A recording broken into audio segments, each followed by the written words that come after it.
तो आपका आपके ही चैनल तो अपन आज 9 दिसंबर की सुजस बुलेटिन देख रहे हैं। इसके अंतर्गत क्या क्या इंपॉर्टेंट बात है।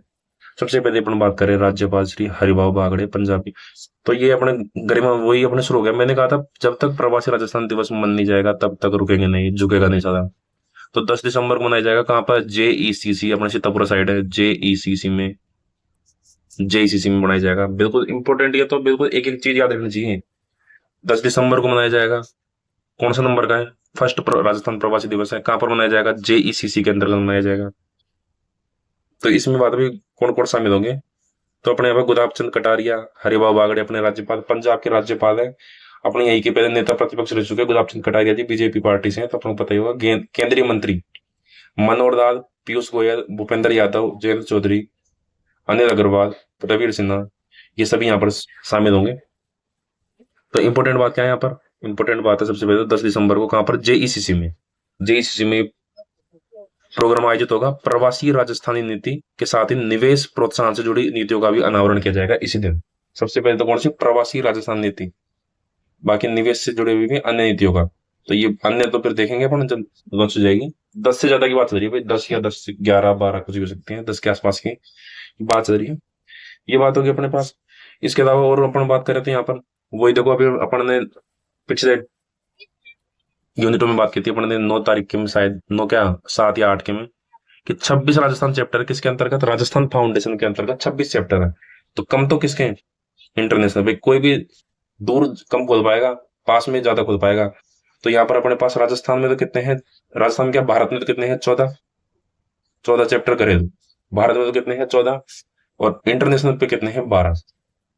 एक बार अपन इनको देख लेते हैं, याद रखने की बात देखेंगे। देखें सबसे पहली बात तो कौन कौन है। देखो एक तो अपने पास है जिनके वर्ल्ड वॉर हुआ था पहले यूके के बीच में, और जर्मनी। यूके और जर्मनी, यू से यूके और यू से यूएसए। यूएसए के बाद में अपन देखेंगे 4 जो क्वाड मेंबर है। क्वाड मेंबर कौन कौन है ये अपन को पता होना चाहिए भैया। तो इंटरनेशनल रिलेशन में भी चलता रहता है अपने। तो यूएसए है अपना। एक अपने पास इंडिया है। तो इंडिया तो खुद के में खुद का क्यों खोलेगा? दूसरे देशों में जो खोला गया उसकी बात करेंगे। यूएसए है। एक अपना है जापान। एक अपना है ऑस्ट्रेलिया। 3 देश एक्स्ट्रा ये हो गए। ये हो गए अपने पास। इसके अलावा अपन बात करें कि अपन जो सबसे ज्यादा घूमने का जाते हैं, घूमने जाने की बात आती है या तो याद आती है सिंगापुर की, या बात याद आती है दुबई की। तो दुबई कौन से देश में पड़ता है? दुबई पड़ता है यूएई के अंदर। तो ये दो ये हो गए अपने पास। उसके अलावा सबसे ज्यादा अपने पास भारत में जो काम करने मजदूर कहा जाते हैं, मजदूरी करने जाते हैं। सुनने में बुरा लगता है लेकिन वास्तविकता यही है। यहाँ काम करने में उनको पड़ता है जो, और वहां पे ज्यादा पैसे मिलते हैं तो लोग वहां पहुंच भी जाते हैं। तो मजदूरी करने जाते हैं विशेषकर कतर में और सऊदी अरब में। कतर और सऊदी अरब 2 देश हो गई है। इसके अलावा अपन बात करें तो भारत के पास में ही है अपना नेपाल। तो नेपाल में पड़ोसियों को सबसे पहला साथी कौन होता है प्रॉब्लम में? पड़ोसी। तो पड़ोसी नेपाल को शामिल जरूर करेंगे अपन। उसके अलावा 2 अपन बात करते हैं। एक तो युगांडा। यहाँ पर अफ्रीका में 3 देश है एक ही साथ में, Uganda, Rwanda, Burundi. Uganda, Rwanda, Burundi. तो युगांडा और एक देश है केन्या जिसकी राजधानी का नाम है नैरोबी। तो देखते हैं कितने देश हो गए अपने पास। 1 2 3 4 5 6 7 8 9 10 11 और 12 देश हो चुके हैं। तो इस तरीके से अपन इसको याद रखने का थोड़ा सा प्रयास कर देंगे। याद रह जाए तो, नहीं तो फिर कोई दिक्कत नहीं है। थोड़ा बहुत श्रद्धा के अनुसार है, प्रयास किया अपन याद रखने का। इसके अलावा अपने पास 10 दिसंबर को हर प्रवासी राजस्थान दिवस मनाने की घोषणा की है। इसके अलावा पूर्व गतिविधियों के रूप में हैदराबाद, सूरत और कोलकाता में प्री मीट का आयोजन किया जा चुका है। तो इससे रिलेटेड सारी बातें देखो। प्री मीट का आयोजन कहाँ पे किया है? सबसे पहले तो सूरत, उसके बाद में हैदराबाद, उसके बाद में कोलकाता। इस तरीके से अपने इंडिया में पता है। तो शाहरुख खान का नाम SRK बोलते हैं, तो SRK से क्या याद रखेंगे? SRK से SHK। सूरत, हैदराबाद, कोलकाता। सूरत, हैदराबाद, कोलकाता। सूरत, हैदराबाद, कोलकाता। एक ही दिशा में पड़ता है, तो एक ही जगह बीच मिडिल से में सूरत, हैदराबाद, कोलकाता। 3 जगह पे अपने पास प्री मीट किया गया है। उसके अलावा विकास यात्रा का प्रगति पथ। तो यहाँ पर ज्यादा से ज्यादा अपन याद रख सकते हैं प्रगति पथ, थीम पथ। तो ये याद रखने वाली, इसको हटाओ, इसको याद रखने वाली कोई बात नहीं है। संवाद सहयोग के लिए खत्म करो इसको। इसके अंतर्गत और कोई बात है नहीं। आप समझ, अगले पेज की अपन बात करें, नई श्रम संहिता है। आपको पता है कि लेबर रिफॉर्म आ चुके हैं अभी। 4 अपने पास कानून आए हैं, 4 अलग अलग संहिता है उनके अंदर। केंद्र सरकार ने 4 नई श्रम संहिता, एक तो है मजदूरी संहिता, एक है औद्योगिक संबंध संहिता, एक है सामाजिक सुरक्षा संहिता, एक है व्यापारिक सुरक्षा स्वास्थ्य और कार्य परिस्थिति संहिता। पूछ सकता है कि निम्न में से कौन सी संहिता नहीं है। और कानून कितने चेंज किए हैं? 29 कानून उनके अंदर समाहित किया गया 4 संहिताओं के अंदर। लेबर कानून अपने पास पुराने चल रहे थे। लेबर कानून जैसे लेबर की मिनिमम वेज कितनी, मिनिमम कितनी उसकी सैलरी होनी चाहिए, और कितने अपन को मिनिमम कर्मचारी रखेंगे, उनको इतने लिमिट है उसकी, भाई कितने कर्मचारी रखने वाला आसानी से बंद नहीं कर सकता, वो सारी चीजें लेबर कानून में होती है। तो वो सारी चीजें की गई है। तो यहाँ पर इसमें से तो बस इसमें ऊपर कुछ भी अपने पास याद करने वाली बात है नहीं। यहाँ पर तो सब देख लिए पढ़ने। नीचे वाले में देखते हैं अपन, ये अपन देख लिए। इसके अलावा नीचे वाले पेज में अपन देखें तो यहाँ पर एक ही बात है, सांगानेर में जयपुर जिले का पहला राजकीय विधि महाविद्यालय। तो ये अपन बिल्कुल याद, ये थोड़ा सा दिमाग पर रखेंगे। जयपुर जिले का पहला राजकीय विधि महाविद्यालय कहाँ पर खुला भैया? सांगानेर के अंदर। ये अपने को बिल्कुल याद रखेंगे, सांगानेर में। सांगानेर में। और अभी कहाँ पर चलाया जा रहा है? अभी चलाया जा रहा है पुनीत नाथ दत्त राजकीय उच्च माध्यमिक विद्यालय। तो अभी क्या, अभी घोषणा तो कर देते हैं, लेकिन बिल्डिंग बनने में टाइम लगता है। तो पहले कोई पुरानी बनी हुई सरकारी बिल्डिंग होती है, पहले उसमें काम चलाते हैं, उसके बाद नई बिल्डिंग धीरे धीरे काम चलता रहता है। तो अभी कहाँ चलेगा? ये पुनीत नाथ दत्त राजकीय विद्यालय में चलेगा। याद रखने वाली कोई बात है नहीं इसके अंदर, कोई खास बात ये बस सांगानेर के अंदर जयपुर जिले का पहला राजकीय विधि महाविद्यालय कहाँ पर? सांगानेर के अंदर। ठीक है, मैं पीडीएफ भी डाल दूंगा। पीडीएफ के बाद में जो लास्ट पेज डालता हूँ, केवल वो देख लेंगे तो अपना पूरा दिन काम हो जाएगा। तो मुश्किल से एक दिन में 4-5 लाइनें अपने को काम की मिलती है। 14 अधिकारी के विरुद्ध कार्यवाही का अनुमोदन, वही बात है, कोई भी पेपर से रिलेटेड इसके अंदर कोई बात है नहीं जो अपन को याद करनी है। अगली बात करें अपन ग्राम पंचायत स्तर पर, ये अपन कई बार बात कर चुके हैं कि अटल ज्ञान केंद्र, अटल ज्ञान केंद्र किस स्तर, कहां पर खोला जाएगा? ग्राम पंचायत स्तर पर। कौन से स्तर पर? ग्राम पंचायत स्तर पर खोला जाएगा अपने पास अटल ज्ञान केंद्र, ग्राम पंचायत स्तर पर। वही बात होगी, ग्राम पंचायत स्तर पर अटल ज्ञान केंद्रों की स्थापना की जाएगी। यहाँ पर क्या करेंगे भाई? यहाँ पर ई लाइब्रेरी खुलेगी, पुस्तक की शैक्षिक सामग्री होगी। अपने लिए कोई स्पेशल प्रतियोगी परीक्षा की तैयारी करने वालों के लिए समर्पित सेक्शन होगा जहां पर अध्ययन सामग्री उपलब्ध होगी। तो कुछ तो सरकार अपने लिए भी सोच रही है। प्रत्येक केंद्र में एक प्रशिक्षित किया जाएगा, एक प्रशिक्षित अटल प्रेरक वहां पर नियुक्त किया जाएगा। तो अटल ज्ञान केंद्र हर ग्राम पंचायत लेवल पर बन रहे हैं। और सबसे पहली बात है कि शुरुआत में 3000 से ज्यादा जहां पर जनसंख्या होगी, शुरुआत में पहले चरण में उनको शामिल करेंगे, और उसके बाद धीरे धीरे करके पूरे कंप्लीट राजस्थान में कवर करनी है। तो पहले चरण में कितने, किनको शामिल किया गया? 3000 से अधिक जनसंख्या वाले, बिल्कुल याद रखना चाहिए, पहले चरण में 3000 से अधिक जनसंख्या वाले ग्राम पंचायत मुख्यालय को प्राथमिकता दी गई है। ये बात हो गई। अब तक 1270 की, ये इंपॉर्टेंट बात नहीं है, इसको याद नहीं करना अपने को। अपने को याद रखना है पहले चरण में कितने?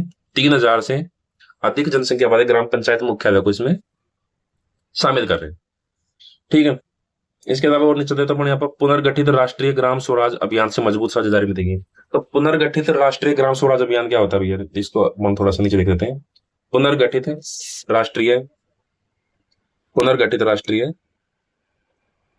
पुनर्गठित राष्ट्रीय ग्राम स्वराज अभियान, ये अपन इसका मतलब है।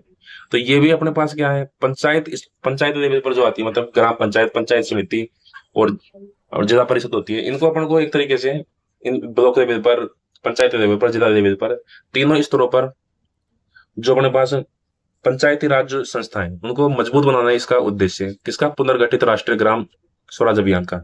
सबसे पहली बात तो केंद्र सरकार की योजना है, केंद्र सरकार की योजना है, और इसके अंतर निवेश किस रेशियो में किया जाता है? 60:40 में इसमें निवेश किया जाता है। पंचायती राज संस्थाओं को मजबूत करना इसका उद्देश्य है। किस तरीके, और मेन इसका टारगेट क्या है कि ई गवर्नेंस, सारा काम ऑनलाइन हो जाए, ई गवर्नेंस, डिजिटल, ये काम है। ये काम होगा तो इसके लिए कंप्यूटर लगाने के लिए, ई मित्र ये लगाने के लिए सरकार पैसे देगी। तो अपना जो अटल ज्ञान केंद्र की जो अपनी जो योजना है, उसको पुनर्गठित राष्ट्रीय ग्राम स्वराज अभियान से भी अगर अपने को सहयोग मिल जाए, तो कुछ तो काम अपन कर रहे हैं, कुछ अपने को केंद्र सरकार पैसे देगी, तो अपने जो अटल ज्ञान केंद्र का जो प्रोग्राम है वो और अच्छे से आगे बढ़ सकेगा। ये इसका उद्देश्य है। तो पुनर्गठित जो ये अपने पास है, पुनर्गठित राष्ट्रीय ग्राम स्वराज अभियान, इसके अंतर्गत क्या है? देखो, पुनर्गठित राष्ट्रीय ग्राम स्वराज अभियान के तहत पंचायत लर्निंग सेंटर। तो पंचायत लर्निंग सेंटर किसके अंतर्गत आता है? पुनर्गठित राष्ट्रीय ग्राम स्वराज अभियान। तो इसके अंतर्गत क्या आता है? इसके अंतर्गत प्रोग्राम क्या आता है? इसके अंतर्गत पंचायत लर्निंग सेंटर। इसके अंतर्गत क्या आता है? Panchayat learning centre. इसके अंतर्गत पंचायत लर्निंग सेंटर आता है, और जो कि किसी स्तर पर पंचायत, मतलब ग्राम के लेवल पर, ग्राम पंचायत लेवल पर, ब्लॉक लेवल पर और जिला स्तर पर, तीनों स्तरों पर इसका उद्देश्य का पंचायत लर्निंग सेंटर क्या होता है, ये एक तरीके से ट्रेनिंग ट्रेनिंग कराता है। किसकी? यहाँ पर जो भी जिला समिति के लोग होते हैं अपने पास, ग्रामीण समिति, जैसे कि पंचायत सचिव हो गया, सरपंच हो गया, वार्ड पंच हो गया, इन सभी की ट्रेनिंग कराया गया है कि किस तरीके से अपन डिजिटल को अपन आगे बढ़ा सकते हैं। पंचायत लर्निंग सेंटर का, लर्निंग यानी सीखना होता है, तो लर्निंग सेंटर का काम क्या है? ट्रेनिंग देने का काम है इसका। तो ये सारी बातें इसके अंतर्गत हो गई। सार्वजनिक परिवहन के लिए नए बसों के परमिट, तो कोई इंपॉर्टेंट बात है नहीं, देखो परमिट जारी होंगे जो होंगे, ना तो अपन से रुक रहे ना अपन को मिल रहे, कोई ना एग्जाम ओरिएंटेड कोई बात है नहीं। इसके अलावा राजस्व संबंधित घोषणाओं की बात हो गई इसके अंतर्गत, तो इसमें भी कोई बात नहीं है अपने एग्जाम ओरिएंटेड। अवैध शराब की खिलाफ प्रभावी कार्यवाही, जीएसटी की दरों में कमी को उपयोगिता को लाभ मिले, ये बात होगी सारी। इसके अलावा बात कर देते हैं आगे, कोटा बूंदी झालावाड़ बारां की लाखों लोगों को क्या मिलेगा भाई? शुद्ध पेयजल तक पानी मिलेगा। ये बिल्कुल अपने को दिमाग में बात याद रखनी है। कौन कौन सी योजना है? एक तो है नौनेरा, एक तो कौन सी है नौनेरा, और एक कौन सी? अकावद पेयजल परियोजना। ये बिल्कुल आने वाली एग्जाम में बिल्कुल इंपॉर्टेंट है, पूरे पेज में इंपॉर्टेंट समझो ये दो परियोजना कौन कौन सी। तो सबसे पहली बात तो अगर दोनों परियोजनाओं की बात करें तो कोटा बूंदी बारां और झालावाड़, इसको क्या बोलते हैं अपन? हार्ड का इलाका बोलते हैं। हार्ड को लाभ पहुंचने वाला। अगर पूछते हैं नौनेरा, बृहद और परवन अकावद पेयजल परियोजनाओं से किसको लाभ मिल रहा है? अगर जैसे अरावली, अरावली पूर्वी मैदान और हाड़ौती और अपना क्या नाम है मरुस्थल प्रदेश से पूछ ले, चार ऑप्शन दे दे भौतिक आधार पर, भौतिक क्षेत्रों के आधार पर, तो अपन किसको देंगे? हाड़ौती को। जिले के आधार पर देंगे तो कोटा बूंदी बारां झालावाड़। ये बात होगी यहाँ पर। कौन कौन सी है? एक तो नौनेरा है और एक कौन सी है? परवन अकावद पेयजल परियोजना। अगर यहाँ पर केवल अपन नौनेरा की बात करें, अगर एक एक परियोजना की बात करें तो अपन अगर केवल नौनेरा की बात करेंगे तो कोटा और बूंदी जिले को पानी मिलेगा किससे? नौनेरा से, अगर केवल नौनेरा की बात करेंगे तो। दूसरे तौर पर अपन, अब इसमें एक इंटेक 3 जल्दी ये याद करने वाली बात नहीं है, पॉसिबल भी नहीं है, इनको छोड़ेंगे अपन। इसके अलावा अगर अगर अपन आगे बात करें नौनेरा के अलावा अकावद पेयजल की, तो अकावद पेयजल परियोजना से, अकावद परवन अकावद पेयजल परियोजना, इससे किसको मिलेगा? झालावाड़ बारां और कोटा। किसको मिलेगा इससे? झालावाड़ बारां और कोटा से। ठीक है, झालावाड़ बारां और कोटा से मिलेगा इसको। यहाँ पर बात करते हैं अगर मुख्य लाइन की, तो यहाँ पर 661 किलोमीटर लंबी है और यहाँ पर कितनी है? 58.45 किलोमीटर लंबी। ये भी कोई याद रखने वाली बात नहीं है। बात इंपॉर्टेंट बात ये है कि परवन अकावत से तो किसको? झालावाड़, झालावाड़, ये झालावाड़ पड़ता है नीचे नीचे, कोटा पड़ता है ऊपर और बारां ऐसे पड़ता है। तो बारां कोटा झालावाड़, ये तो किससे पड़ रहा है? बारां कोटा झालावाड़ तो किससे पड़ेगा? परवन अकावत से। और नौनेरा से कौन कौन सा पड़ेगा? बूंदी और कोटा, बूंदी और कोटा, बूंदी और कोटा। तो परवन से बात करेंगे सबसे पहले, तो नौनेरा से बात करेंगे तो बूंदी और कोटा, कोटा पे खत्म होगा। और कोटा पे खत्म होता ही परवन का कोटा से शुरू हो जाएगा, कोटा, बारां और झालावाड़। ये बिल्कुल अपने को याद रखना है। दूसरी बात कर लेते हैं अपन एम्स एंड, इसके नीचे बात कर लेते हैं राजस्थान को खनन में अग्रणी राजस्थान बनाना प्राथमिकता। तो यहाँ पर अपने पास खनन क्या क्या बातें थे? वो खनन नीति आई थी अपने पास हाल ही में, और अपने पास एम्स एंड नीति भी आई थी, दोनों नीति आई थी। यहाँ पर एक तो एम्स एंड नीति की बात की है, तो एम्स एंड नीति की बात कर देते हैं पहले। तो एम्स एंड के अंदर क्या है? एम्स एंड नीति। अब करंट का काम तो खत्म हो गया, अपन तो एम्स एंड नीति की बात कर रहे हैं। तो एम्स एंड नीति के अंतर्गत अपने पास होता है 25% कंपल्सरी ईयर 2000 अपने पास 29 तक अपने को 50% करने का टारगेट है, 2028-29 तक। सरकारी कार्यालयों में एम्स एंड को यूज करने का 2028-29 तक कितना करना है? 50% करने का अपने पास टारगेट है। इसके अलावा अपन आगे बात करें इसमें कौन 10 वर्षों के लिए अगर इसमें छूट दी जाएगी, अगर एम्स एंड की कोई यूनिट अगर स्थापित करेंगे तो 10 वर्षों के लिए 75% टैक्स राज्य वापस कर देगा, ये बात कर देगा। इसके अलावा अपने पास कितने अभी तक 36 एम्स एंड इकाई है राजस्थान के अंतर्गत, कितनी है? 36 एम्स एंड यूनिट है। और जो कितनी एम्स एंड बना रही है अपने पास? 13 मिलियन टन, 13 मिलियन टन बना रही है। और राजस्थान की डिमांड कितनी है प्रतिवर्ष की? 70 मिलियन टन की, 70 मिलियन टन की वार्षिक मांग है। और पूरी कितनी हो रही है? 13 की एम्स एंड नीति की। तो ये एम्स एंड नीति अपने पास लेटेस्ट 2024 की कब आई थी और कब तक लागू है? 31 मार्च 2029 तक, 31 मार्च 2029 तक ये लागू है। इसके अलावा अगर अपन खनन नीति की बात करें तो खनन नीति में अपने क्या टारगेट थे?